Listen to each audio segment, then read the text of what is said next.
yeroo bara lubbuu kee dura jiru eessatti dabarsuu barbaadda? Mootummaa waaqayyootti galuun siif filannoo moo dirqama? Garaan kee jannata saarraa moo isa boorii duukaa jira? Dhuga ba'umsa sadaffaa daawwannaa jannataaf si'ol Anjelikaa Zambraanootiin.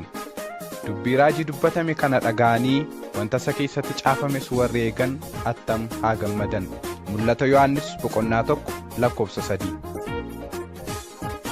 Yoomi yoomi yoomi yoomu malaata. Yoomi yoomi yoomi yoomu malaata. Yoomi yoomi yoomi yoomu malaata. Yoomi yoomi yoomi yoomu malaata. Yesuus koo yoom dhufta laata maraanaata. Fayyina Waaqayyo karaa ilma isaatii gooftaa keenyaaf fayyisaa keenya Yesuus Kiristoos dhala namaa hundumaatiif kennee fi eebba bara baraan inni qopheesse keessaa hirmaachuudhaaf afeerraa Waaqayyo akka isin maqaa ilma isaatti amantaniif isiniif kenne simattanii gooftaa fi fayyisaa lubbuu ta'uu Yesuus amantanii abdii keessan warri isarra kaawwattan amantoonni bakka garaa garaa jirtan martinuu nagaan gooftaa keenya biraa isiniif haa baay'atu. Isin warri dhuga ba'umsa kana dhaga'uuf Waaqayyo carraa isiniif kenne hundinuu kan ayyaanumtanidha. Waaqayyo jalqabatti uumamni hundinuu argama isaa keessa bara baraan isa waliin akka jiraatuuf uume. Kufaatiin seexanaa fi namaa garuu ajandaa jaalala Waaqayyo kana jijjiire. Kanaanis seexanni bara baraan isatti fottoqee namni garuu dogongorsa seexanaan waan kufeef Waaqayyo araaraan carraa jireenya haaraa karaa gooftaa Yesuus isaaf qopheesse. Warri jireenya qophaa'ee kana simatanii fi eeggatan yeroo bara baraaf ammas isa biratti fudhatamu. Warri irraa kaatan garuu xoofoo seexanaaf qophaa'ee dhiphina bara baraa sana keessaa dhuguun isaanii dirqama. Kunis du'a foonii booddee waa'ee galma keenyaa dubbachuudhaafi. Ibroota 9:27 irratti namoonni al tokko du'uudhaaf kaa'amaniiru isa booddee immoo firdiitti hin dhiyaatu jedha. Guyyaa itti biyya lafaa kana irraa adda baanu hin beeknu. Bor jiraachuuf jiraachuu dhabuu keenyaaf ragaa amansiisaa tokko illee hin qabnu. Barichis bara dhumaa qofaa utuu hin taane bara dhumaa waan ta'eef kunis mallattoolee gooftaan keenya dhufaatii isa dura akka raawwatan tarreesse keessaa tokko illee utuu hin hafin hunduu raawwatamuudhaan ammas mallattoon inni raawwachiisaa innis saba hundumaatti lallabamuun wangeela mootummichaa humna guutuudhaan raawwachaa wanta jiruuf lammaffaa deebi'ee dhufuun gooftaa wanta itti eeguu tokko illee utuu hin hambisin beellama isaa xumurateera. Gooftaan keenya balbalatti dhiyaateera jechuudha. Nus bor jiraachuuf akkuma hin beekne gooftaanis deebi'ee dhufuuf akka beellama hin qabne yeroo bara baraa dura keenya jiru seexanaa wajjin galaana ibiddaa keessatti utuu hin taane Yesuusii wajjin mootummaa Waaqayyoo keessatti akka dabarsinuuf yeroo hundumaa mudhii hidhatamee fi ibsaa hin dhaamneen dammaqnee dhufaatii isaa akka eeggannuuf Waaqayyo karaa garaa garaatiin amantii keenya dammaqsuudhaaf obsaan jireenya keenya hojjeta, nu gorsa, nu barsiisa, nu ifata, nu jajjabeessa, nu adaba, nu qajeelchas. Qaama dubbii isaa keessaas tokko kan ta'e sagalee raajii fi mul'ataati. Namoonni garaa garaa biyya garaa garaa irraa raajummaa qabna, mul'ata argine, abjuu argine jechuudhaan waan Waaqayyo biraa fudhatan nuun ga'aa turaniiru, nuun ga'aas jiru. Nus dubbii Waaqayyo namatti mul'isee himsiisu kana utuu hin tuffatin hundumaa sagalee isaatiin qorree isaa maatee dhiifnee isa gaarii ta'e fudhanna. Kanumaanis kanaan dura dhuga ba'umsa obboleettii keenya Anjelikaa Zambraanoo kan isheen gooftaa isa deebi'ee dhufu simachuudhaaf qophaa'aa jechuudhaan dhiyeessitee mul'ata jalqabaa dhoksaa jireenya bara baraa of keessaa qabu afaan Oromootti hiiknee isiniif dhiyeessinee turre. Ammas akka ittiin dammaqnuuf qophaa'uuf gooftaan daawwannaa haaraa isheedhaaf kenneera. Nus gargaarsa Waaqayyootiin dhuga ba'umsa haaraa kana ammas afaan Oromootti hiiknee isiniif dhiyeessineerra. Waaqayyo isa dubbii isaa isa bara baraa akka dhageenyuuf carraa nuuf kenneef galanni haa ta'u. Isa dhageenyes jireenya bara baraa nuuf haa godhu. Gooftaan hojii nu fayyisuudhaaf jalqabee fiixaan nuuf baasuudhaaf dhimmamaadha. Garaa isaa guutuudhaan waan nu jaallatuufis nutti dadhabuu hin dhufu.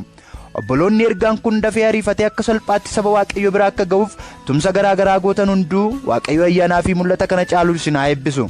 Focus Fellowship barattootaaf hojjettoota kiristaanotaa Yuunivarsiitii Madda Walaabuu Baalee Roobee 9 bara 2008 akka lakkoofsa Itoophiyaatti. Anjelikaa Zambraanoo Mooraa jedhamti. Shamarree Ameerikaa kibbaa biyya Ekwaadoor jedhamu jiraattu yoo taatu dhuga ba'umsa ishee isa jalqabaa keessatti yeroo isheen barattu kolleejjii turte gooftaan attamitti tajaajilaaf akka ishee waame attamitti dhoksaa jireenya du'a boodaa jiru itti agarsiise namoota addunyaa guutuuf akka isheen dhugaa baatu akka inni godhe dabalees mul'aticha isiniif dhiyeessinee turre. Araaraa fi jaalala isaatiin Waaqayyo ergasii carraa daawwannaa kana ammas irra deddeebiidhaan kan kenneef yoo ta'u caalaatti akka hubannuuf qorree akka of ilaalluuf ergaa isa duraa irra caaluu dhuga ba'umsa of keessaa qabu qabattee ammas tajaajilaa jirti.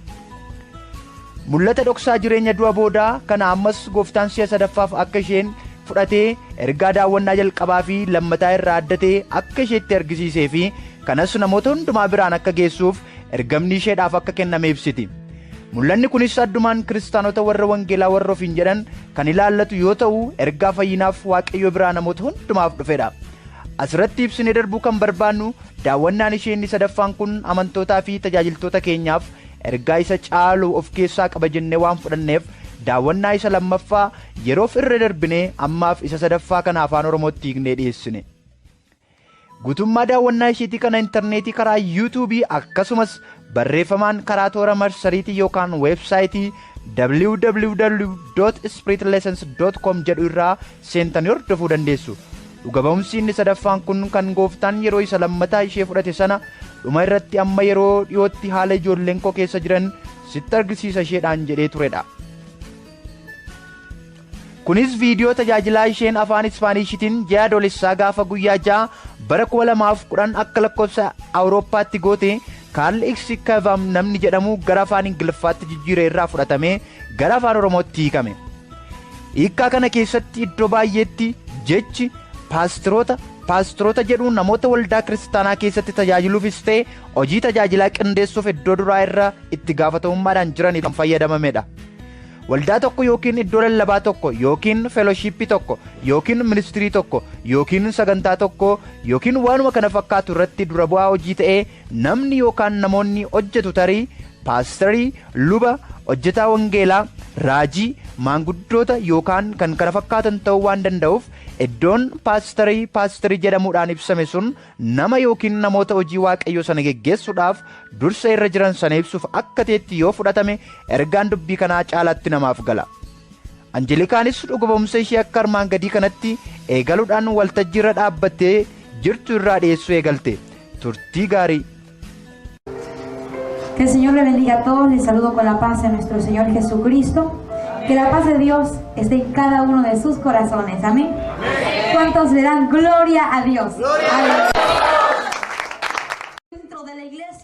Yeroo kanatti taanaa koo isa amanamaa kan ta'e hafuura qulqulluun afeera kan na keessaa dubbatus mul'ata naaf kenneef kan dhugaa baus isa qofaa haa ta'u akka ati na amantuuf waa'ee mul'atichaa dubbachuu hin barbaadu. Maaliif akkan dubbachuu hin barbaanne beekuu barbaadda? Sababiin isaas namoota hin amanne baay'ee waldaa kiristaanaa keessatti argita. Namoota hin abboomamnes baay'ee waldaa kiristaanaa keessatti argita.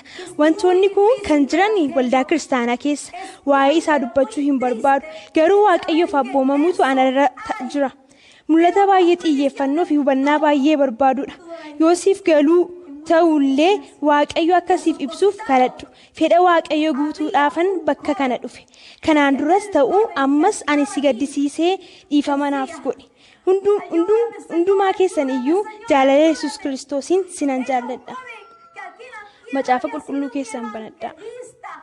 Lammaffaa Qorontos boqonnaa 12 lakkoofsa 1 irraa eegallee kan jiru dubbifachuudhaan jalqabna. Utuu dhimma kutuudhaa baate illee of jajuun anaaf hin ta'a. Amma immoo waa'ee isa gooftaan yeroo adda addaatti anatti agarsiise waa'ee isa inni anatti mul'ises nan dubbadha. Namni kiristaanii tokko waggaa 14 dura bantii Waaqaa keessaa gara tarree isa sadaffaatti akka ol butame nan beeka. Namummaa isaa fooniitiin ol butamuu yookiinis namummaa isaa hafuuraatiin ol butamee isaa Waaqayyootu beeka malee ani hin beeku. Inni dubbii dubbatamuu hin dandeenye dubbii namattis himamuu hin taane dhaga'e. Ameen.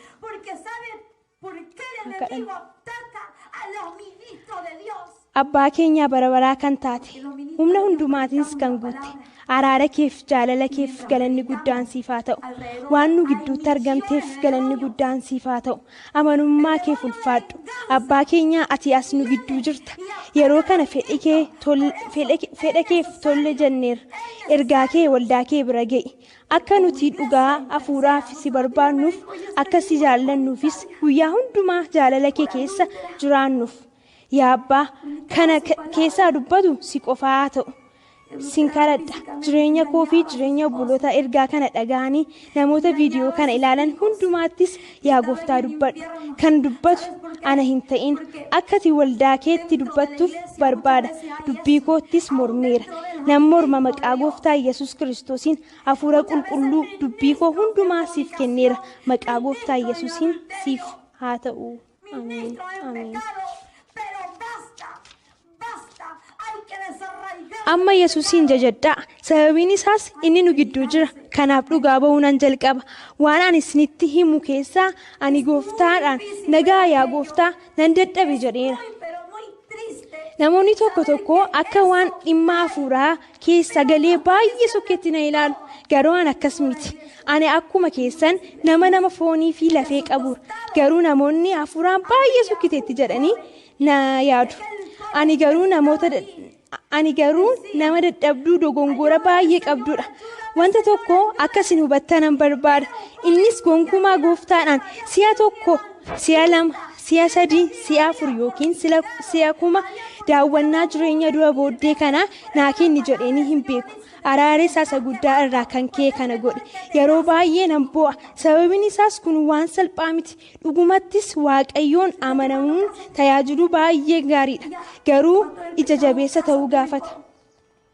yeroo gooftaan lubbuu koo fudhate kadhannaa qalbii jijjiirannaa yookaan gaabbii seenneerra turre hundumti keenya iyyuu boonyee kadhachaa turre kadhannaa kana booddees wanta ani yaadadhu dooktariin dhufeera jedhanii yeroo isaan mana keessaa haasa'an ture ergasiis amma gooftaan lubbuu koo anatti deebiseetti ija koo hin bananne yeroo an ija koo dunuunfadhee ture gooftaan gara koo dhufee ture kana booddees qaamni koo baay'ee dilallaa'utti ka'e miirri sirriin natti hin dhaga'amne bu'aa kadhachaa yaa gooftaa na gargaari jechaan ture yeroo kana hundumaas ani ittiin dubbadhullee hin dhabe yeroo isaas halkan keessaa naannoo sa'aatii 6:00 ture kunis yeroo ani mul'ata itti arguu jalqabeedha jedheen amana obboloonni ana waliin turan hunduu naaf kadhachuutti ka'an mul'aticha ergamaan waaqayyoo ilaali lafa argaa jirta waldaa kiristaanaa amantoota ilaali waldaanni kuni amantoota 20,000 qaba inni kuni 10,000 inni kun immoo 1,000 qaba garuu waldoota kana keessa amantoota dhugaa kan ta'an baay'ee muraasa argaa jirtaa jennaan eeyyeen jedhee deebiseef ergamichis waan abbaa koo akka ani sitti himuuf anarraa barbaadu sitti himuufan anarra jira naan jedhe ergamaa inni anatti haasa'aa jiru kun hangafa ergamootaa isa ta'e Mikaa'elidha anis ilaali kana waldaa kiristaanaa cubbuudhaan guutteetti waldaa keessa cubbuu baay'ee jira waldoonni baay'ee hafuuratti du'oodha naan jedhe mul'ata kanas amantoota yookiin kiristaanota wangeelaa warra wangeelaa ivaanjelikaa kiristaan cherchis warra ta'an keessaa harki 80 kan ta'an alatti hafuuf akka jiran argeera waaqa dilallaa waan ta'aniif ani hin beeku jedhamuuf jiru ergamaa waaqayyoos waan hin anan barbaanneef yookiin waaqayyoof iddoo waan hin qabneef sababii cubbuu isaaniitiif fedha waan hin qabneef alatti hafuuf jiru harki 20 kan ta'an qofaatu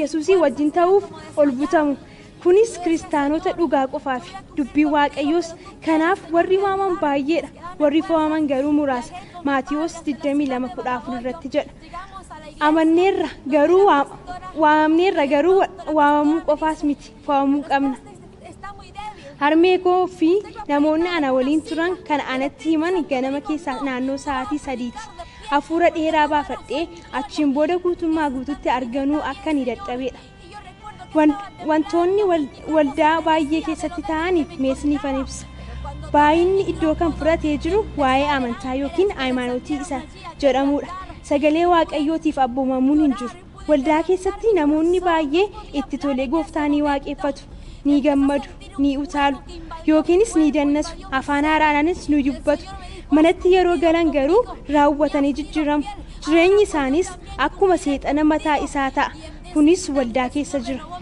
yeroo manatti galanii waan garaa waaqayyoo gaddisiisu dubbatu hin kadhatan sagalee waaqayyoo hin dubbisan dabalees argamuu waaqayyoo hin barbaadan waaqayyo eenyu keenyayyuu akka alattaaf nu hin barbaadu amantoonni harka 80 lammaffaa deebi'anii dhufuu gooftaaf qophaa'uu ta'uu dhaabuun isaanii baay'ee na gaddisiisa.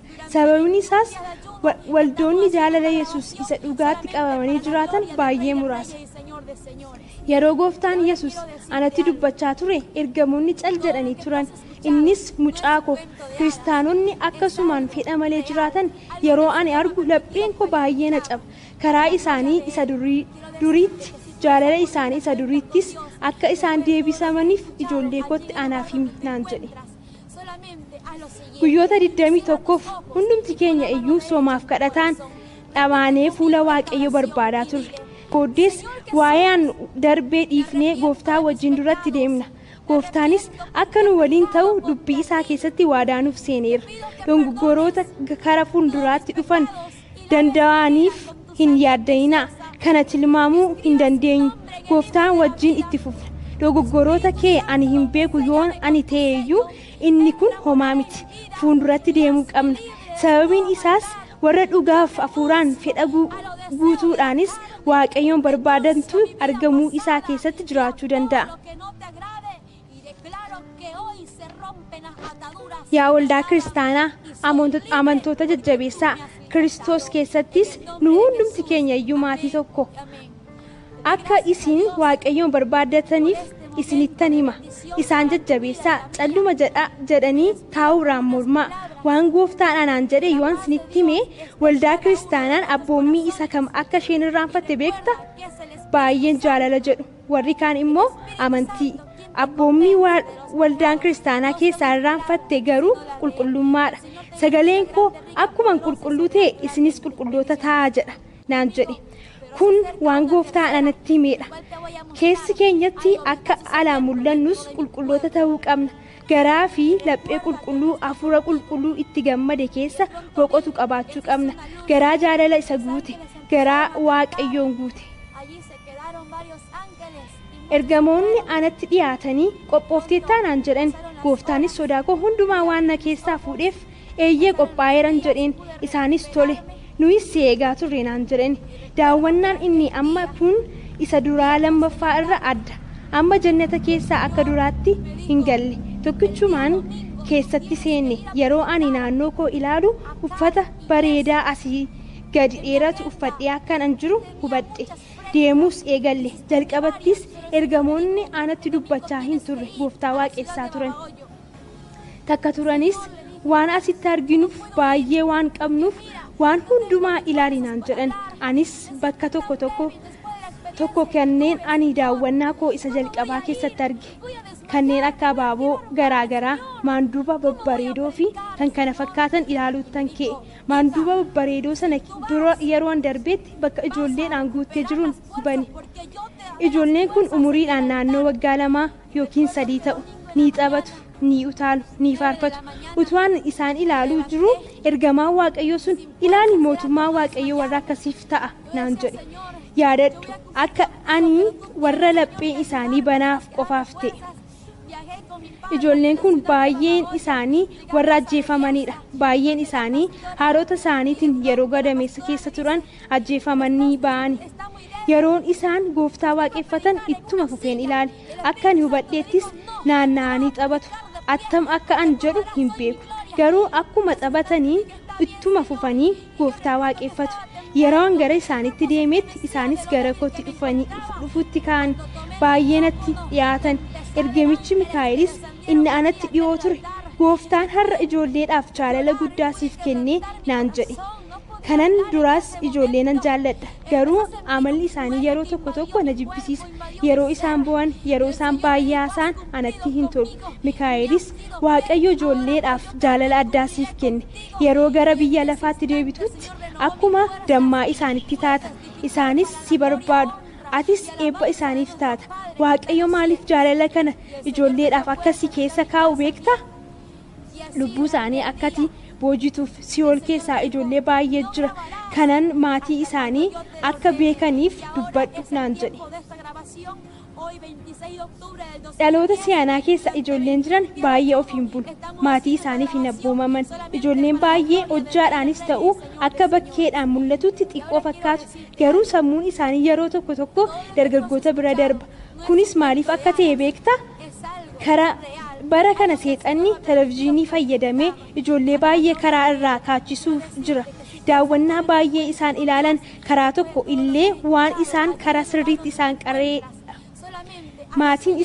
maatiin illee baay'inaan hin abboomamne. Garuu daa'imman fiilmii poornoogiraafii yookiinis ejja ilaaluun danuudha. Argamni tapha kaartoon geems televezyiinii irraa kan daawwatan homaa isaan hin barsiisu. Hammina malee ijoolleen baay'ee kana waan daawwataniif guddis badii fi ofiin buloo ta'u. Maatii isaaniif yeroo hundumaa hin abboomaman. Sababoota kanaafis dhumni isaanii si'ool ta'a. Dhugumatti mootummaa Waaqayyoo ijoolleedhaaf ta'a. Garuu warra Yesuusiin laphee isaanii keessaa qaban qofaafi. Jannata keessatti ijoolleen sun ni taphatu, gooftaanii waaqeffatu. Gammachuu isaanii arguu kootti baay'een gammade. Yeroo ergamaan Waaqayyoo baay'een isaanii warra gadameessa keessa ajjeefamanii baafaman ta'uu isaanii natti baay'een gadde. Sababiin isaas dubartoonni baay'ee ulfa baasu. Dargaggoonni warri dullooman kan heerumanis kan hin heerumnes dubartooti kun ijoollee isaanii hin barbaadan. Yeroo tokko abbootii isaaniitu haadhota kana kara mana ulfa baasutti geessa. Ijoolleen sunis Waaqayyoon fudhatamu. Garuu abbaa fi haati lafa irraa cubbuu balleessuutti ta'u. Sagalee Waaqayyoo immoo warri lubbuu balleessan mootummaa Waaqayyootti akka isaan hin galle dubbata. Dubartoonni baay'ee lubbuu ijoollee keessattis ajjeesuu isaanii yeroo ani hubadhe baay'een gadde. Dhiirotaa fi dubartoonni baay'ee cubbuu guddaa kana hojjeta. Kana gootanitti yoo ta'e ammuma qalbii jijjiirradha. Maaliif akka ta'e beektu? Waaqayyo araara hin kadhattan taanaan guyyaadhumatti sin irratti farachiisa. Ijoolleen keessan dhugaa sin irratti ba'uuf dhufanii ati abbaa kooti, ati haadha kootis garuu naa ajjeefte isiniin jedhu. Dhiphina attamii isinitti dhufuuf akka jiru mee tilmaamaa. Isin jaallatu isiniif dhiisus. Garuu yoo qalbii hin jijjiirrattan ta'ee firdii bara baraatiin si'oolitti gatamtu. Cubbuu kana dhugumaan waldaa kiristaanaa keessa waan godhamaa jirudha. Anaaf ergamoonni sun iddoo sana dhiifnee gara iddoo gooftaa Yesuus jirutti deemuu jalqabne. Baay'ee natti tolee ture. Yeroo isaa bira geenyus harka na fuudhe. Innis akka mucaa reefuu dhalattuu abbaa ishee jaallattu tuqamtuuttis anatti dhaga'ame. Innis harka koo na qabee gara bakka dukkanaa limxii tokkotti deemuu jalqabne. Achittis lababoo ibiddaa guddaa tokkotu ture.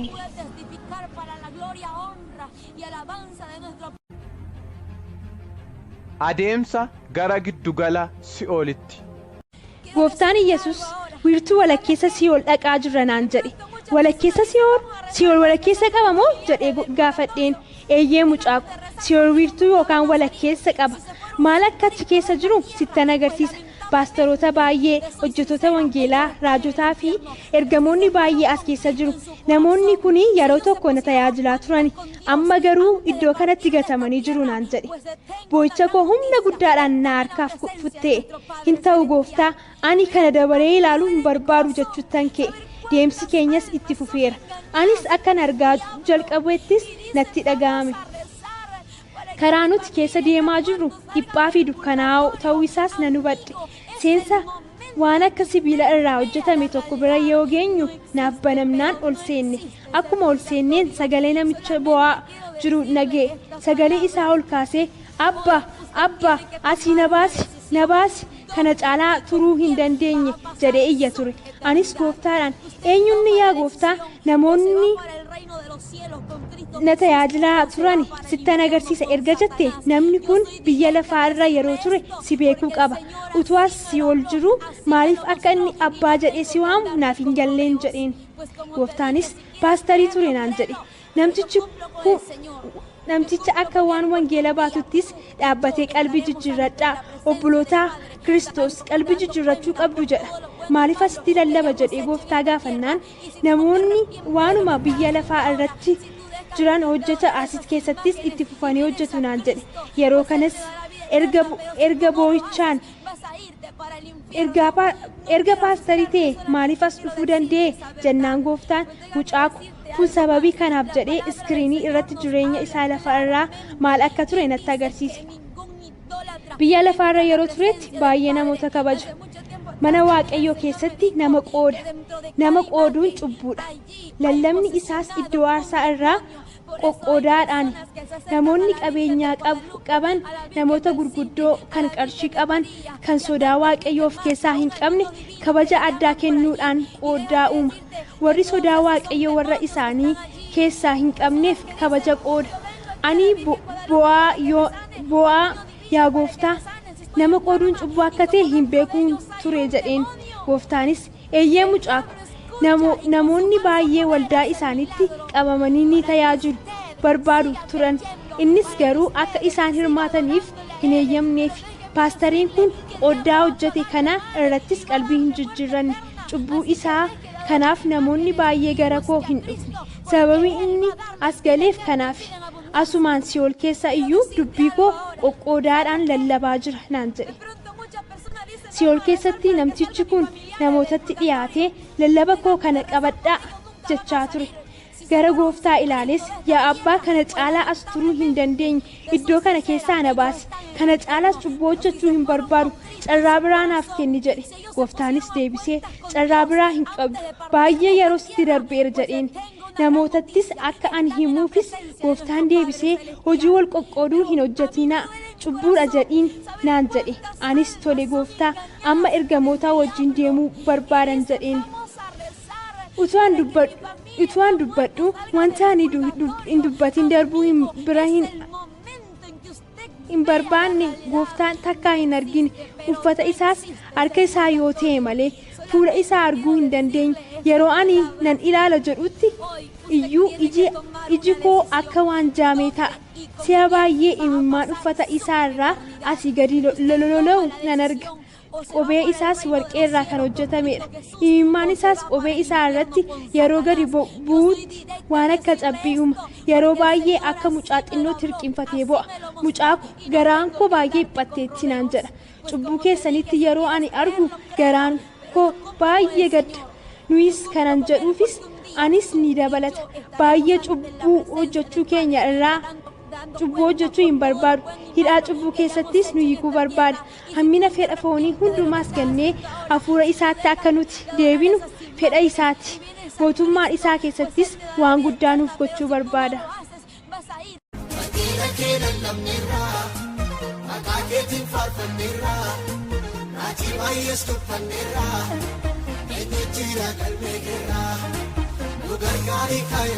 Kami karang kajelota, nu olchu idolata, nu gargari kaya gufta. Kami karang kajelota, nu olchu idolata. Gara kutaa Si'ool kan birootti. Iddoo aarsaa waldaa kiristaanaa keessatti cubbuu hojjetamaa jiru kana waa'ee muuziqaa wajjin wal qabatee jiru sittanii manaan jedhe. Gooftaanis namoota iddoo aarsaa irratti muuziqaa biyya lafaa kan akka rook, reegee staayil, raappee muuziqii faa taphatan dhaggeeffatan natti agarsiise. Kunis waaqayyo baay'ee gaddisiisa. Innis akka nuti dhugaaf hafuuraan isa waaqeffannu nurraa barbaada. Warra sobaaf fooniin muuziqaa isaaf dhiyeessan hin barbaadu. Si'ool keessa utuu jiruu gara bakka biraa dhaqne. Achittis dargaggeessa muuziqaa kiristaanaa raappee fi reegee staayiliidhaan faarfannaa ani beeku tokko faarfatuun arge. Maaliif as dhufe gooftaa, kana sirriitti baruun barbaada nan jedheen. Yeroo kanas sirbitoonni meeqaaf meeqa Si'ool keessa akka jiran yaadachuuttan ka'e. Salliinaa, Maayikil Jaaksanii fi kanneen biroos Si'ool keessa gubachaa jiru. Gooftaadhaan waldaa keessa faarfachaa ture miti nan jedheen. Innis eeyyee faarfachaa ture naan jedhe. Isa booddees calluma jedhe. Gooftaan gurbicha bira akkan dhaquuf anaaf eeyyamee ture. Garuu harka koo na qabeeti. Anis gurbicha haasa'uun jalqabe. Innis akkas naan jedhe. Maqaan koo Maarqosan jedhama. Iddoo kanan dhufeef waaqayyoon waaqeffachuu irraa muuziqaa raappee istaayilii faarfachaan ture. Kanas waldaattan godha. Kadhachuu garuu hin jaalladhu. Jireenya kadhataa hin qabu. Kadhataan argamuu waaqayyoo keessa ta'uufis hin barbaadu. Sababii faarfannaa koo kanas dargaggoota kara waldaatti fiduuf jedheen. Karsharboota gara waldaa akka isaan dhufaniifis jedheen barbaadeen ture. kana karaa isatti fidu waaqayyo mataa isaa akka ta'es hin hubanneen ture. Dhimmi garaa isaanii isa qofaa ilaallata jedhe. Anis ergan as dhufe waggaa meeqa teeraa jedheen. Waggaa 4 naan jedhe. Sababii kan biroo ittiin as dhuftee jira jedheen. Innis deebisee eeyyee baay'een of tuula waanan ta'eef as dhufuu danda'e. Asittis kunoo seexanoonni walitti fufiinsaan na dhiphisanii natti kolfu. Muuziqaa biyya lafaa meeshaa nuti ittiin dargaggoota gara bakka kanatti finnuudha naan jedhu. Yeroo anatti haasaan yeroo faarfatus Maarqos guutummaatti marfamee ture. Dhannisaa fi harki isaa boofaan hidhameera. Bo'aa na gargaaruu dandeessaa naan jedhe. Lakki Maarqos hin danda'u utuu ani danda'e sin gargaaran tureen jedheen. Innis raawwadhee akka nasii ba'uu hin dandeenye hubadheera. Kunoo dhiphina keessan jira na ilaali. Yeroo ani du'e waan akka boolla sibiila keessatti kuufee achi keessas Si'ool keessatti gaafan lafa dha'u dhagni koo na dho'ee raammoo keessaa yaa'e. Ergasiis hamma yoonaattan dhiphachaa jira. Bifni koo illee ni jijjiirame. Labooboonni ibiddaa Si'ool na gubaa jiru. Kana caalaas dandamachuu hin danda'u. Hafuuronni hamoonis kun mootummaa keenya waan naan jedhaniif seexanni waaqa kooti naan jedhu. Anis waan naa gale garuu lafa irratti carraa qalbii jijjiirrachuun qaban ture jedheen. Innis boo'ichaan dargaggoonni akka isaan Yesuusin waaqeffatan itti himi. Waldaa guutuun akka isa waaqeffatan itti himi. Waaqayyo warra dhugaatiin isa waaqeffatan barbaada naan jedhe. Ergaa inni haasa'ee xumuree ibiddi dhufeenu gidduu gale. Akkuma xiqqoo irraa siqneen inni ibiddichaan liqinfame. Yeroo haasaa tures ibiddichi amma mudhii isaa qofaatti ol ka'ee ture.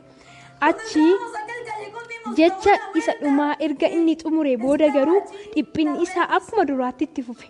Gooftaanis deebisee mucaa ko namoonni baay'ee namoota biyya lafaa keessa jiranii amala badaa garaagaraa fi araada kan qaban qophiilee fi muuziqaa garaagaraatiin ofitti harkifna jedhanii yaadu. Kun garuu miti. Ana biraa yoo hin taane namni dhiifamuu cubbuu kennuuf hin danda'u.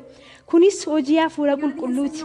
Kan namni cubbuu isaatiif akka qalbii jijjiirratu godhu kan laphee namaatiin bo'u ana. Fayyinni namaas ana qofa harka jira. Namoonni garuu akka waan fayyisuu danda'anitti of yaadu naan jedhe. Kun waan gooftaan anatti himedha. Kunis anaaf baay'ee cimaadha. Amma iyyuu cimaadha. Salphaa miti. Muuziqaa akkasii kan hordofnu yoo ta'e dhaabuu qabna jedheen yaada. Kunis dhimma siif waaqayyo gidduu jirudha. Ani sitti himuudhaan fedhii waaqayyoo raawwadha. Isa kana waan sitti himeefis itti gaafatamummaa kana jalaa hin jiru. Innis kun wanta ani irraa barbaadudha. Yoo ani isaaf hin abboomamu ta'e Si'ooltu na eeggata. Iddoo sana dhaquu immoo hin barbaadu. Achittis jireenya koo akka raawwatamu hin fedhu. Kanaan si'a sadaffaa achi dhaquu kootis jireenya isa lafaa irraa caalaattis akkan sirrii fi qabatamaa ta'e hubadheera. Akkuma nuti kutaa Maarqos keessaa baaneen innis arrabsoo isaa itti fufe. Gooftaanis sabni koo dhugaaf hafuuraan akka isaan na waaqeffataniif itti naaf himi naan jedhee.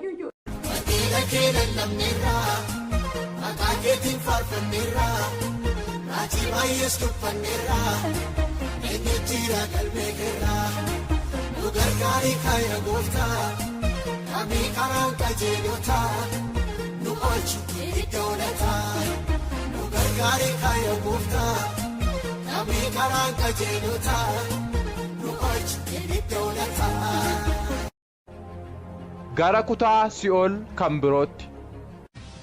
Yommuu kutaa sattaanuu dhaqneetti immoo dubartii of durattan arge. Isheenis kana caalaa kana jala dhaabbachuu hin dandeenye. Gooftaa kana caalaa danda'ee hin dhaabbadhu. Na gargaari jetti turte. Yeroo biyya lafaa irra turte waggaa baay'eedhaaf gooftaa tajaajilaa turte.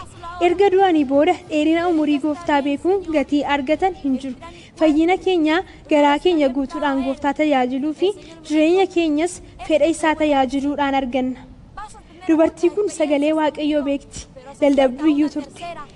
Garuu sababii ejjituu taateef Si'oolitti gatamte. Kun waan baay'ee nama gaddisiisee ture. Si'ool keessatti akkuma warra ejja hojii isaanii godhatanitti boofaan dhiphifamaa turte. Isheenis seexanaan ani haadha manaa paastarii na hin tuqin kana na hin godhin jetti turte. Garuu hafuurri hamaan sun ishee dhiphisuu hin dhiifne. Dhimmi cubbuu ishee irrattis gooftaan waanuma isheen naan jettee naaf mirkaneesse. Ejjituu waan turteef as dhufte naan jedhe. Biyya lafaarra yeroo turte haadha manaa paastarii turte, ijoollee qabdi. Garuu abbaa manaa isheetiif amanamuu dhabuu irraa ishee hin ittifne. Maal akka ta'e beektaa? Cubbuun akkasii kun waldaa baay'ee keessa jira. Tajaajiltoonni gooftaa baay'ee iyyuu cubbuu kana ni hojjetu. Kun dhaabbachuu qaba. Yeroo dheeraadhaaf raawwatameera. Seexanaan mormaa innis dhiisee isaan baqata. Amantii keessan iyyuu Yesuusii irraa kaawwadhaa. Kana arguun naaf waan salphaa hin turre. Cubbuun kunis yeroo baay'ee akka raawwatamu yeroo hubadheettis baay'een gadde. Waldaa hundumaa keessattis argamuu baatu iyyuu waldoota baay'ee keessa jira.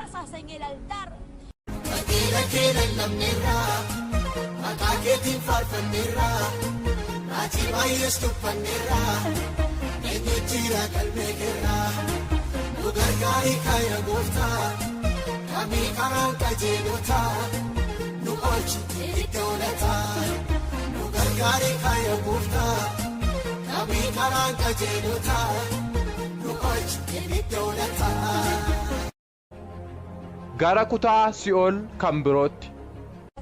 Itti fufnee gara kutaa biraa seenne sagalee dargaggeessa ani achi keessatti dhagee iyyee caraane na gargaari gooftaa na gargaari gooftaa na gargaari jedha ture. Dargaggeessichi iyyu kun yeroo biyya lafaa irra turetti hojjetaa wangeelaa ture. Ittuma dabalees cubbuu ejjaan nama hojjechaa turedha. Cubbuun kun si'a baay'ee raawwate. Sagaleen Waaqayyoo garuu of qabuu hin danda'an yoo ta'e garuu hafuudhaan haa heerumanis kajeellaa foonitti gubachuu irraa fuudhuu heerumus wayya. 1 Qorontos 7:9. Kajeellaa foonitiin gubachaa jirta yoo ta'e gaa'ila qabadhu. Gaa'ila qabamtanii cubbuu hojjechuu dhaabuu wayya. Cubbuuttis qabamtee utuu jirtu yoo duute Si'ooliin dhaqxa. Namni kun sababii cubbuu hojjechaa tureef kan inni Si'ooliin dhaqe. Dubbii Waaqayyoos ni lallaba ture. Kun kan nu barsiisu kiyyoo diinaatiin akka nuun hin qabamneef yeroo hundumaas kadhachuu fi dammaqoo ta'uu akka nu irra jirudha. Diinni yeroo hundumaa karaa itti hojjettoota Waaqayyoo miidhuu barbaada. Seexanoonni miiliyoonatti lakkaa'aman lallabdoota wangeelaa qoruudhaaf qophaa'anii jiru. Waldaa kiristaanaa hojjettoota yookaan paastoroota isheetiif jabeessitee kadhachuu qabdi. Warra kan ishee qofaaf iyyuu utuu hin taane hojjettoota wangeelaa garaagaraa guutummaa addunyaa irra jiraniifis akkasumas tajaajiltoonni yeroo hundumaa falmaa fi miidhaa seexanaa jala waan jiraniif eegumsi isaaniif godhamuu qaba. Agartee tajaajilaa ta'uun waan salphaa miti. Lolli diinaa nutti heddummata. Akkuma inni dargaggeessicha biraa deemneen lallaboo ibiddaasuu isatti marse. Dhiphinni isaas akkuma duraatti itti fufe. Waa'ee nama kanaatiif garaatu na dhukkube. Kanas kanan dubbadhe sagalee Waaqayyoof abboomamuu akka nurra jiru isin hubachiisuufi.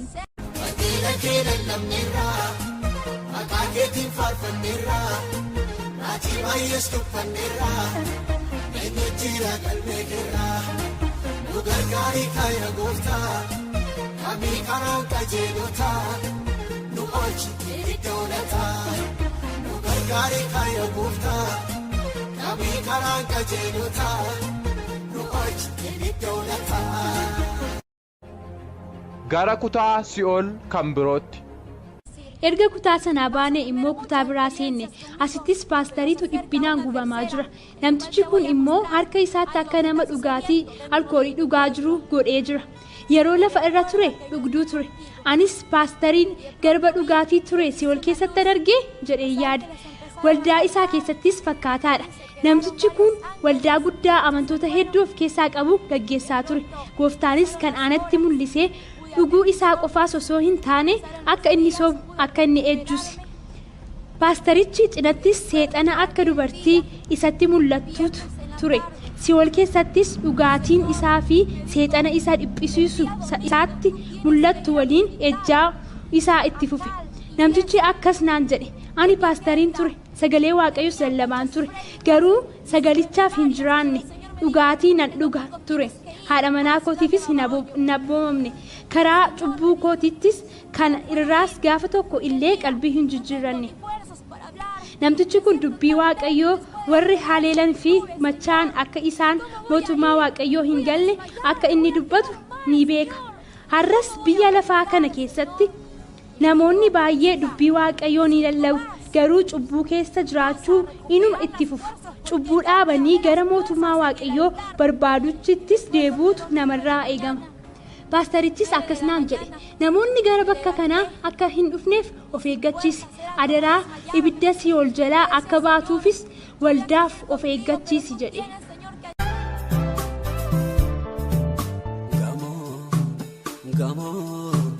Gamoo ijaaruun jireenya jaaluu waldaa kiristaanaa hubadhu eessa akka jirtu yaadadhu.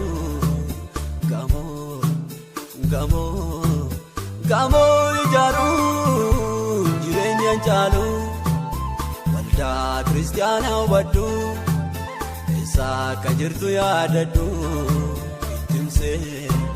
Ittimsee dhaloota liqimsee tiksituu iddoo gadhiise. Ittimsee dhaloota liqimsee tiksituu iddoo gadhiise. Gooftaanis jireenya inni biyya lafaa keessatti dabarse keessaa waan iskiriinii guddaa tokko irratti natti agarsiise. Lafa irratti lallabaa ture. Haati manaa isaas tajaajila isaa keessatti isa gargaarti turte. Qabeessaa fi badhaadhaa ture. Garuu maal akka ta'e beektanii? Si'ool keessatti carraan fayyinaa tasumaa hin argatu. Bara baraan kan isaa dhiphifamuu kun qabeenyaa isaati. Galgalli paastarii attamitti Si'ool keessaa ta'uu yeroon argu baay'een gadda. Gooftaadhaanis deebisee kana caalaa arguun barbaadu, kana caalaas lallabuu hin barbaaduun jedheen. Innis deebisee mucaako jaalala koo raawwachuu qabda, abboomamuu qabda. Kunis maaliif akka ta'e sittan agarsiisa jedha.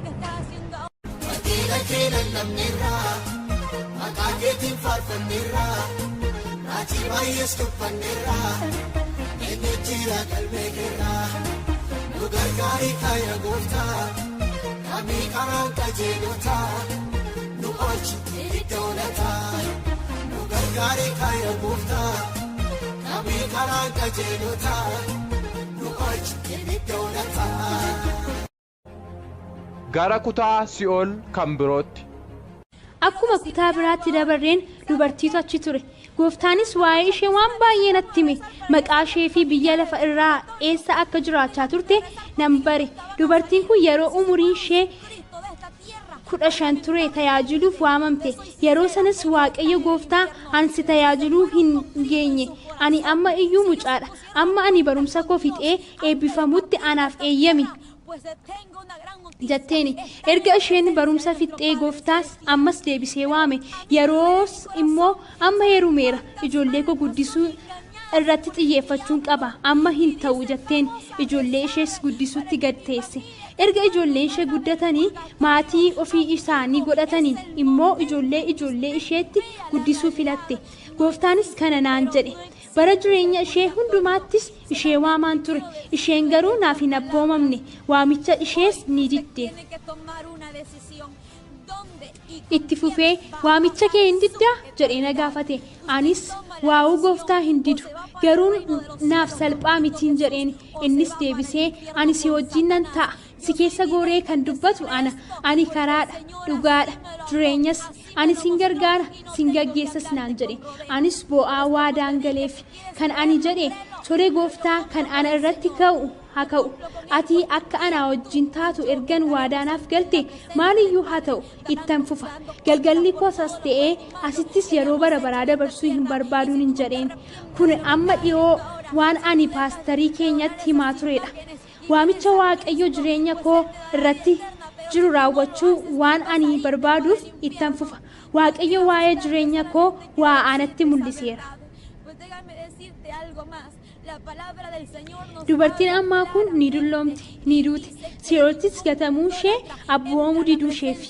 Sababa isheetiinis gara lubbuu 5,000 badeera. Hafuuronni hamoonis si'ool keessa jiranis mee naannoo kee ilaali. Namoonni as jiran kun baay'een sababii keetiif as dhufani isheedhaan jedhu.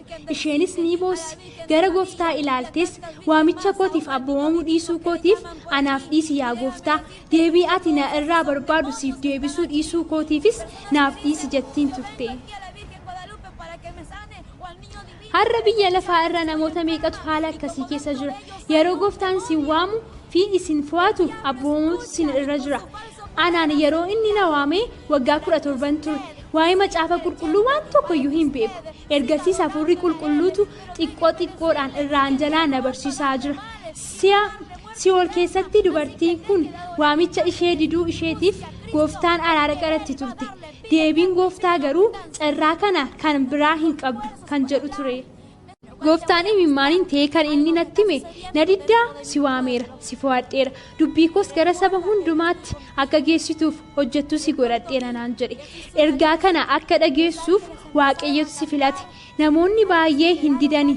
Dubbii waaqayyoof abboomuu diduu isheetiif amma qalbii jijjiirratteetti. Garuu erga yeroon isheetti darbeeti. Mee amma maal akka ati gootu sin gaafadha. Waan gooftaan akka ati hojjettuuf si abboomeef tolee ni jetta. Warra badan akka barbaadduuf waaqayyo si fo'ate.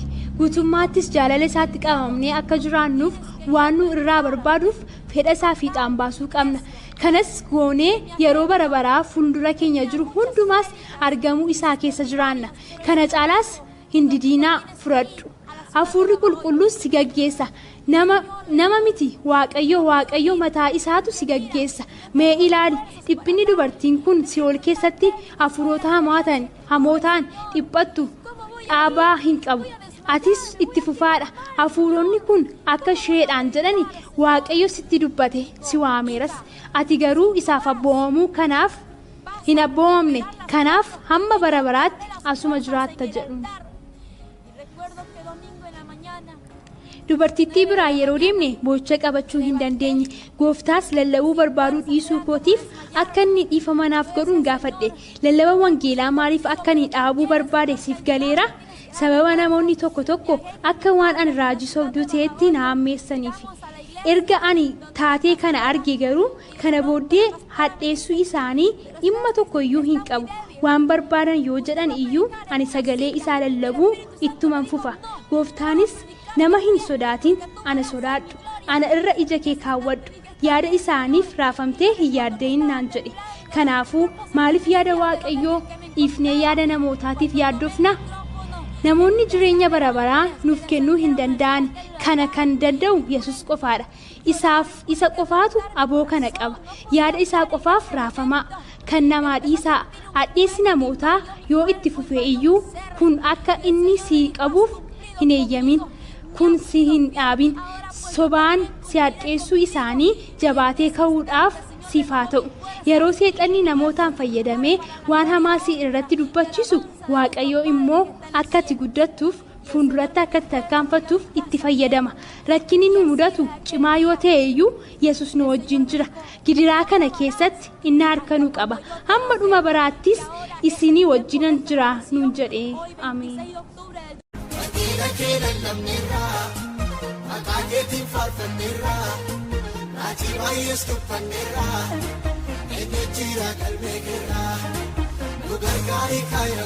Kami karaan qajeelota nu oolchi dhaloota nu gargaari kaaya gooftaa.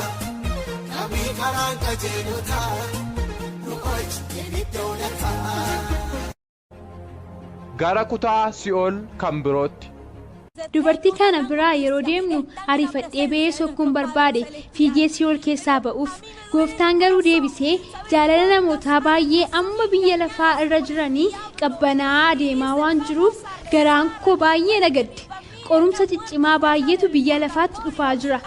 Namni si'a tokko na jaallachaa fi naaf hojjechaa ture sittan agarsiisa naan jedhe. Akkuma nuti kutaa kana biraan dhiyaanneen namtichi ni iyye. Gooftaa waaqa koo yeroo hundumaas jaallachaan ture. Yeroo hundumaas fedha kee raawwachuun barbaade.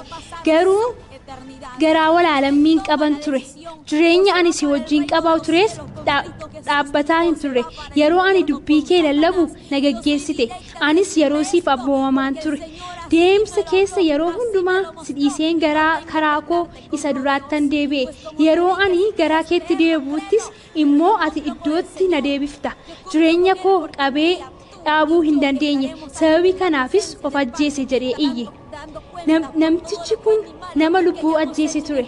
Lubbuu ajjeesuun namaattis dhukaasuun yookiinis ulfa baasuun ofaa miti, of ajjeesuunis lubbuu ajjeesuudha. Yoo of ajjeefte si'oolitti gatamta. Warri namoota ajjeesanii mootummaa waaqayyootti akka isaan hin galleef barreeffameera. Waan of ajjeeseef gara argama waaqayyootti hin fudhatamne. Maal akka ta'e bartee ati namoota waaqayyoof hojjechuu dadhaban sana keessaa tokko yoo taate itti fufuu hin dandeessu, dadhabdeetta. Waaqayyo tajaajiluun sitti ulfaateera. Kun tarii sababii biyyi lafaa sitti ulfaateef ta'uu danda'a. Ani garuu sittan hima. Fedha fooniitiin mormi. Hafuurri qulqulluudhaanis gaggeeffame. Waaqayyo fedha isaatiin qabamtee akka ati jiraattuuf si gargaara. Kun itti gaafatamummaa paastarii yookiin eenyu iyyuu miti. Itti gaafatamummaa mataa keeti. Gaggeessuu hafuura qulqulluu irra dhaabbachuu qabda.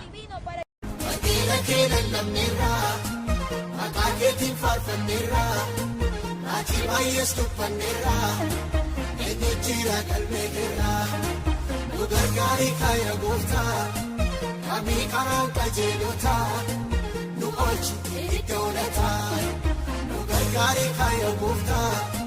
Kami karaan qajeelota nu oolchi dhaloota. Gara kutaa Si'ool kan birootti. Kutaa sana dhiifnee baaneerra. Inni ammaa kun immoo baay'ee na naasise. Namoota wal lolaa jiran laman Si'ool keessatti arge. Kun anaaf daawwannaa isa sadaffaadha. Kan akkasii kana garuu amma yoonaatti hin argine. Waldoota fakkeessitootaan guutuun danuudha. Namoonni waldaa keessatti gaarii fakkaatan garuu waanuma hundumaa irratti kan wallalan, qarshii irratti wallalu, miseensa waldaa irratti wallalu. Kanas itti fufiinsaan godhu. Fakkeessitoota lubbuun kan Kiristoos. Qarshiinis namaaf miti, hojii mootummaa waaqayyootiif. Namoonni kun lamaan aarii guddaadhaan wallalu. Namoonni biroos dhufanii lolichaatti dabalamu. Yeroo isaan wallalan kanattis hafuuronni hamoo isaan dhiphisuu itti fufan. Gubaa abiddichaarraa kan ka'e dhiphina guddaa keessa turan. Dhiphinaanis ni iyyan, ni caraaran. Gooftaas maaliif wallalu jedhee yoo angaafadheeyyuu inni garuu deebii anaaf hin deebifne. Anis gara namootaa sanatti hin deebi'een dhaabaa. Maaliif wallaltu? Dhiphina keessa jirtu garuu wallaltu? Anatti himaa maaliif as dhuftan beekuun barbaadeen jedhe. Namtichi gara koo ilaalee yeroo jalqabu wallaluun keenya nuti bakka kanaa ba'uu waan hin dandeenyeefidha. Asittis jireenya keenya isa lafaa irraa waliin tokkuma jedhe. Anis deebisee hin hubanne maal jechuu barbaadde naaf hin galleen jedheen. Maqaa kana bareera garuu himuu hin barbaadu. Itti dabalees waan baay'ee anaaf ibse. Kan inni naan jedhee yeroo lafa irra tureetti bu'aadhaaf wallalla. Miseensota waldaa gara keenyaa fiduudhaaf irratti wallalla. Namoota baay'ee akka isaan nu bira dhufaniif wallalla. Amma gaabbeera. Waaqayyos dhiifaman kadhadha jedheen. Namoonni sun ittuma fufanii wallalaa turani. Gooftaanis deebisee namoonni amanamummaadhaan naaf hojjechaa turan amma garuu gara bakka kanaatti fuula isaanii qajeelfatan jiru. Baay'ee biyya lafaarra jira. Akka isaan as hin dhufneef itti naaf himinaan jedhe. Kun dirqama kooti. Paastarootas akkasuma of eeggachiisaan jira. Bakka xiyyeeffannoo tajaajila ministirii bu'aaf hojjechaa ta'es dhaqee argeera. Paastaroonni qarshiidhaaf wallalanis jiru. Miseensota wal jalaa fuudhuufis wallolu. Kun sababuma namoonni Si'ool keessatti wallalaa jiraniifidha. Bakka paastaroonni garaa isaanii guutuudhaanis ho'isanii waaqayyoon jaallatanis dhaqee argeera. Wangeelaaf jireenya isaanii dabarsanii kennuu fedhu qabu. Garuu paastaroonni fakkeessitoota ta'anis jiru. Hundumti isaanii miti. Garuu paastaroonni kun of tuulu. Akkasumas hojjettoonni wangeelaa akkas ta'anis jiru. Waldoonni tokko tokko mootummaa waaqayyoof hojjechuu baay'ee jaallatu. Gaggeessitoonni tokko tokko garuu gara waldaa isaaniitti miseensota fudhachuu yeroo lolaa arguu baay'ee sodaachisaadha. Salphaadhumatti waldaa isaanii miseensaan guutuu barbaadu. Lubbuun kan keenya miti, kan Yesus Kiristoos. Lubbuuwwan sababa kanaaf si'ool jiran jiru. Waliin morkachuu keessa gad of deebisuun hin jiru. Waaqayyo akka nuti wal hirru hin barbaadu. Hundumti keenya akka tokko taanee walis akka gargaaru nurraa barbaada. Eessaa iyyuu yoo dhufte inni kun homaa miti. Faransaay yookiin Niiwoorkii taates homaa miti. Xaaliyaanis yoo dhufte ammas hafuurri qulqulluu tokkicha qabda. Tokko ta'uu qabna. Waaqayyo kana barbaada. Nutis dhagna tokko. Innis immoo mataa keenyadha. Dhagni tokko waan taaneef tokko ta'uu qabna. Hojii waaqayyoof jaalalaan tokko ta'uu. Akka warra dhumni isaanii si'ool keessa ta'ee sanaa utuu hin taane walii keenyas jaallachuu qabna. Mee ilaalaa dhumni isaanii wal lolu jecha sodaachisaa waliin jechuu kun baay'ee na gaddisiise. Ergaan kana argee baay'een boo'e. Namoonni meeqa wantoota lafarraa garaagaraaf wallalanuu isaanii waan an beekuuf kunis na gaddisiifnaan an boo'e. Wanta tokko dhugumaan barbaachisoo fi waa'ee hafuuraaf wal hin lolinaa. Wantoota lafa irraa garaagaraaf wal hin lolinaa. Eebba keenyaaf akka hin dhabneef seexana mataa isaa loluu qabna. Si'a tokko tokko eebba keenya argachuuf wallaansoo qabuu nu gaafata. Yaaqoob harkaan guutuu ergamichaa wajjin wallaansoo wal qabaa bule. Nuyis si'a tokko tokko akkasumas gochuu qabna. Lolli keenya eebba keenya fudhachuuf ta'uu qaba. Wantoota meeshaalee garaagaraaf wal hin lolinaa. Warri akkasii kun warra murteessoo miti. Inni nuti irratti wal loluu qabnu eebba waaqayyoof wal loluu fi wal qooduun garuu waaqayyo biraa miti. Bu'aa bara baraa namoota wal loluu fi qoodaa keessa turan arguun baay'ee na gaddisiise. Yeroo namoonni sun si'ool keessatti wal lolaa turan utuu an ilaalaa jiru inni tokko dhufee yeroo gara biyya lafaatti deebitu namoonni akka isaan wal hin lolleef walitti hin qoonneefis itti naaf himinaan jedhe. Yoona tarii ati mul'inaan namoota wajjin waliigaltee dhoksaattis immoo dubbii wal qoqqooduu uumaa jirta ta'a. Waaqayyo garuu kana si salphisuuf hin jiru, si sirreessaa jira. Garaa gaabbaa fi gadoof deebisees akka ati qabdu fedha. Cubbuu keetiif qalbii jijjiirradhu. Dogongora kanas irraa deebitee hin hojjetin. Waaqayyo argamuu isaa keessa akka nuti seenuu barbaada. Garuu qulqullummaadhaan deemuutu nurra jira. Fakkiidha kee lallabneerraa, maqaa keetiin faarfanneerraa, raajii baay'ees tuffanneerraa, eenyu jira qalbee keerraa, nu gargaarii kaaya gooftaa, namni karaa qajeelotaa, nu oolchi dhaloota. Nu gargaarii kaaya gooftaa, namni karaa qajeelotaa, nu oolchi dhaloota. Gara kutaa si'ool kan birootti. Si'ool keessatti wantoota garaagaraa hedduu ta'a. Namoota hollanan ergan arge wantoota kan biraa tokko iyyuu arguu hin barbaanne. Gooftaan akka inni achi keessaa na baasuufan gaafadhe. Utuu inni achi keessaa na baasaa jirus wanta tokkon arge. Utuu achi keessaa hin bahin waaqayyo si'ool keessatti hafuura namootaa amma biyya lafaa irra jiranii natti agarsiise. Namoonni kun hidhamanii kan jiran fi akka waan kutaa wayii keessa jiraniitti mul'atu. Mul'inaan kun mul'ata tajaajilaan kan biraa tokko utuu inni dhugaa ba'uu an dhagee waliin wal fakkaata. Si'ool keessatti shamarree aan lafatti beeku tokkon arge. Kutaawwan sana keessaa isa tokko keessaa tan arge. Amma iyyuu garuu isheetti hin himinan jira. Sababiin isheettaan harkaa hin fudhanneefan yeroo kanatti akka an isheetti himuu hin qabne gooftaatu na hubachiise. Amma isheetti himuudhaaf yeroo waaqayyo ga'uutan tura. Yeroo gooftaan akka ani isheetti himuuf yeroo isaa tokko ga'uutti natti himuutti dhaqee itti hima. Isheenis hiriyoota koo keessaadha. Mul'ata kana irraa kan hafe waa'ee ishee dhimma ani argee kana irrattis hin beeku. Akka mul'atichaatti kutaa sana keessatti kan argamteef cubbuudhaaf garba waan taateefidha. Anis gooftaadhaan yaa gooftaa anaaf hin galle namooti ujummoo guddaa keessatti kufuudhaan si'ool keessatti lafa dhadha'an argaan ture. Garuu warri kan biroos salphaamumattas jiru hin jedheen. Kiristaanota garaa walaalammii yookaan yaadlamee gara bakka kanatti qajeelaa jiranis argeera. Naannoo sana ilaalee namoota baay'ee cubbuudhaan hidhamanii jiran arge. Gooftaanis shamarreen ati argite cubbuu ejja keessa jiraatti garaa ishee keessattis haaloo qabattee jirti nagaa koo miti dhaqi isaanitti himinaan jedhe isaanitti sababiin gooftaa anaaf jedheef kutaa sana keessa ishee qofaa otoo hin taane namni an beeku kan biraanis turteetti lamaan isaanii kutaa garbummaa ani ittiin isaan arge sana keessa cubbuudhaan hidhamanii jiru gooftaanis itti fufee akka ani warra hidhaman hiikee birmaduu baasuuf barbaadu dhaqitti hidhaa isaanii keessaa hidhamanii irraa hiikee jireenya isaanii keessattis waan guddaa hojjechuun barbaadanaan jedhe anis tole gooftaa ittiin himan jedheen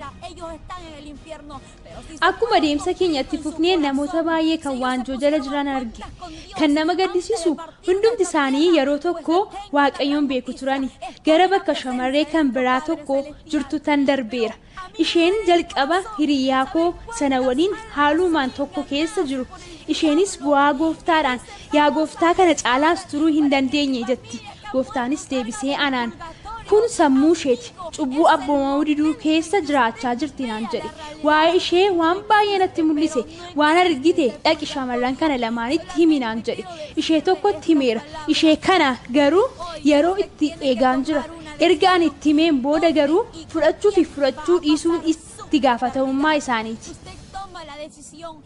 waaqayyo warra garbummaa jala jiran birmaduu baasuu warra hidhamanis siikee gadhiisuu barbaada waaqayyo birmadummaa siif kennuuf garbummaa fi hidhaa jalaa si baasuu barbaada kana gochuuf ni danda'aadha ilaali kun dhugaadha haaloo qabachuun gara waanjootti qabamutti nama oofa jibbii hadhaa'ummaa fi miironni kana fakkaatan hundinuu gara bakka kanaatti nama geessu waaqayyo garaa kee sitti mul'isee akka ati of argitu dandeessu akka inni godhuuf kadhadhu maaltu garaa kee keessa jira akka cubbuun jiru utuu hin dhoksin gooftaan hidhaa waanjoo kana akka inni sirraa cabsuuf kadhadhu waaqayyo xaxaa sana sirraa hiikee hidhaa keessaa si baasa cubbuu hojjette tokko tokkoon himachuudhaan yeroo qalbii kee jijjiirratu gooftaan birmadummaa siif kenna garuu jalqaba cubbuu kee utuu hin haaliin tokko tokkoon himattee dhiifama gaafachuu qabda gooftaanis birmadummaa dhugaa siif kenna ati garuu dirqamatti qalbii kee jijjiirrachuutu sirraa eegama ammas irra deebi'een qalbii kee jijjiirrachuu qabda.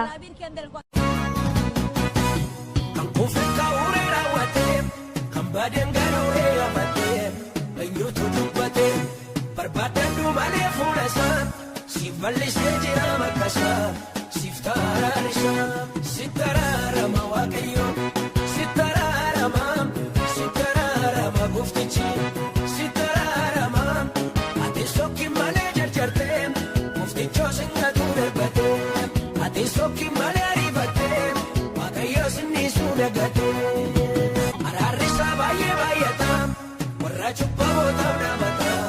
fayyisuu jaalata garaa jaalalaa siif qaba lafati kuftee ol si qaba kaaseetu si dhaaba hamman baay'atullee cubbuun kee garaa hin jabaatu waamni kee dhufuudhaaf taa'e kee cabbii adiirra si taasisa jilbii jamaarra si mul'isa seenaa kee haarisa ariifattee sokkiin jarjartee jireenya kee bakkee kutattee tasuma raawwattee inni eeguu kan ni ifaa eebbikee jala si dhufaa goomataan kee kufaa si taraarama waaqayyo si taraarama gooftichi si taraarama ati sokki malee jarjartee gooftichoo singatu darbatee ati sokki malee ariifattee waaqayyo sinniisuu dagatee.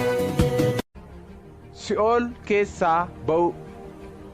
ergasii booda gooftaan achii ol si'ool keessaa na baasutti ka'e ujummoo guddaa dukkanaa'aa tokko keessaas baanee akka waan yaabbannootti ol ba'aa jirruuti akkuma mataarra baaneen karaa baay'eedhaan si'ooliin asii gadan ilaale si'ool baay'ee guddaadha akka karaa ilaalcha kootittis si'ool asii gadi karaa walakkeessa isaa dhaabbadheen ilaalaan ture dabalees galaana ibiddaa argeera lachuu isaanii garaagara.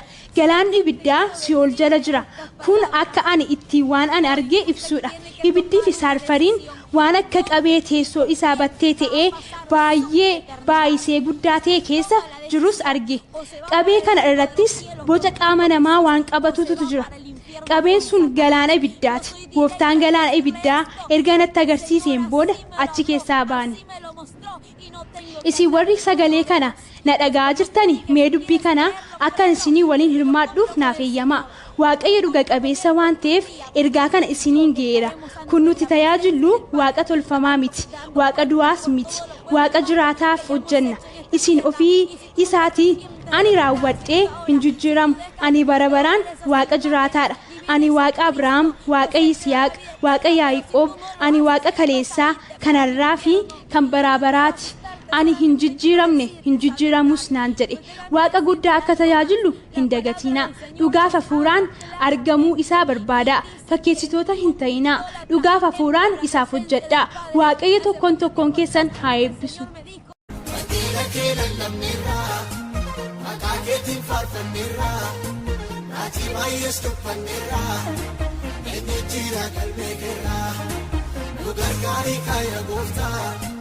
Kami karang kajelota, nu olchi idolata, nu gargari kaya gurta.